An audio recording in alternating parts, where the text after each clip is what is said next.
Genesis 11. Open menu. Amplified Bible.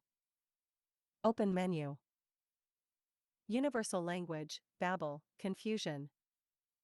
11. Now the whole earth, spoke one language and used the same words, vocabulary.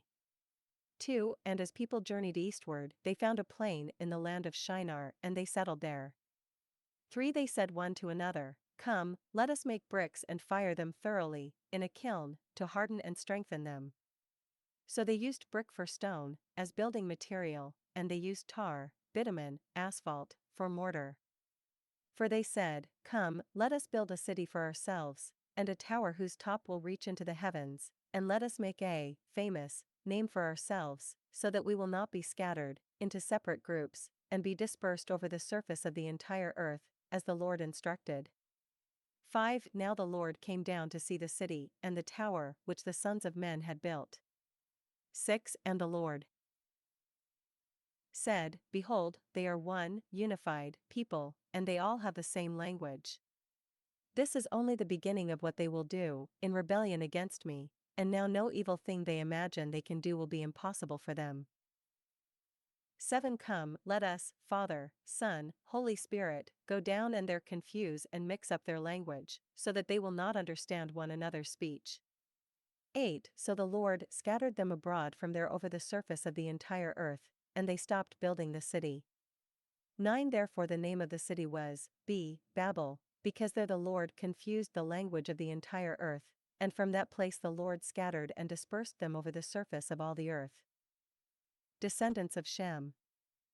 10. These are the records of the generations of Shem, from whom Abraham descended. Shem was 100 years old when he became the father of Arpachshad, 2 years after the flood. 11. And Shem lived 500 years after Arpachshad was born, and he had other sons and daughters. 12. When Arpachshad had lived 35 years, he became the father of Shelah. 13. Arpachshad lived 403 years after Shelah was born, and he had other sons and daughters. 14. When Shelah had lived 30 years, he became the father of Eber. 15. Shelah lived 403 years after Eber was born, and he had other sons and daughters. 16. When Eber had lived 34 years, he became the father of Peleg. 17. And Eber lived 430 years after Peleg was born, and he had other sons and daughters. 18. When Peleg had lived 30 years, he became the father of Reu. 19. And Peleg lived 209 years after Reu was born, and he had other sons and daughters. 20. When Reu had lived 32 years, he became the father of Serug.